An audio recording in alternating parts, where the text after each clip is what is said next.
Hey all, it's Alma with the Cat's Pajamas, and today I want to show you how to assemble our village treat boxes for use with any cutting machine that uses SVG files. What is so cute about these treat boxes is that you can cut each of them out or print and cut the houses depending on how detailed you want to get. Or you can do a combination of both, like I did on this box. Then you just attach them to the boxes and fill with treats. Wouldn't it be cute to do a whole village of these boxes? And because they're SVG files, you can shrink or enlarge the houses. I can even see little houses hanging from the Christmas tree.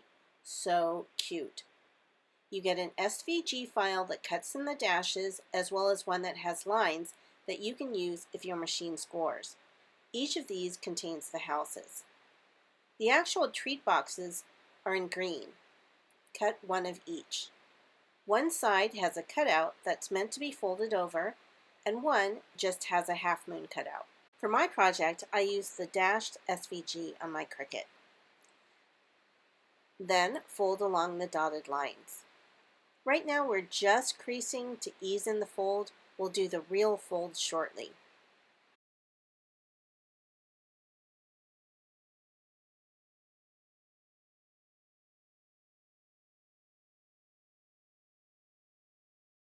Ease in the slanted lines on the piece, taking care not to tear the paper.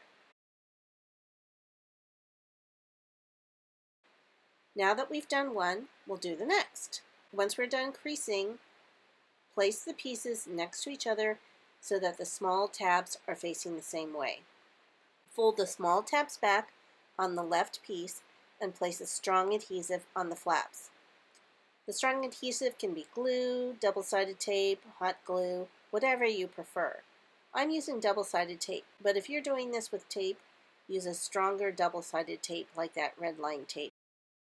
Place the adhesive right up against the creases for the neatest look. Then line up the crease and the edge of the right piece and line the dash lines up that are perpendicular to the crease and to the edge. And press the tabs down so you've joined the two pieces into one. Now fold the right piece in half and place adhesive on the two side tabs.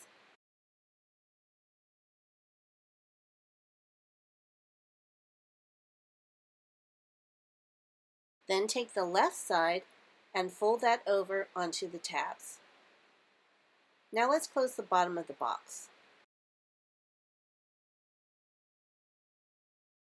I found that the best way is to place adhesive on the inside of two opposing flaps.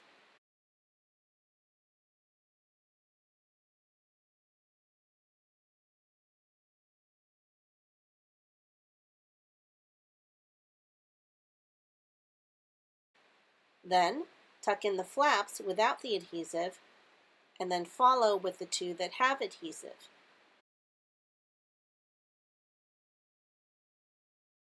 Then put my hand inside the box and press the flaps into the adhesive. For the top of the box, fold the triangles in like a milk carton and bring the two top tabs together. You can fold the half circle over the cutout, but it will need a strong adhesive to stay. You can also use self-adhesive Velcro, or you can thread ribbon through the holes and tie it into a pretty bow to help close the box. Or you can always do what I'm doing, and that's to place adhesive on the box tabs.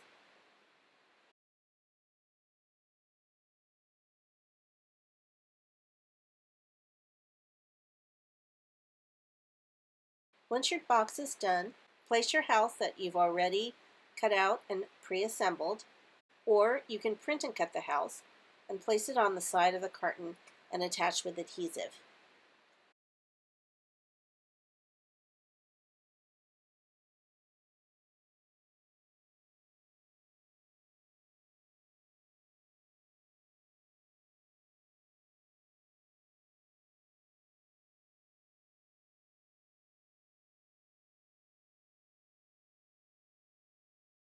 Don't forget to place your goodies in the box before you seal it. And that's it. You get 4 different style houses that you can dress up or down. I think these would be super cute, cut out in black for Halloween, bats, and maybe a moon in the window, or with pumpkins sitting in the window or on the stoop for fall houses. I hope you give these village treat boxes a try. Have a great day.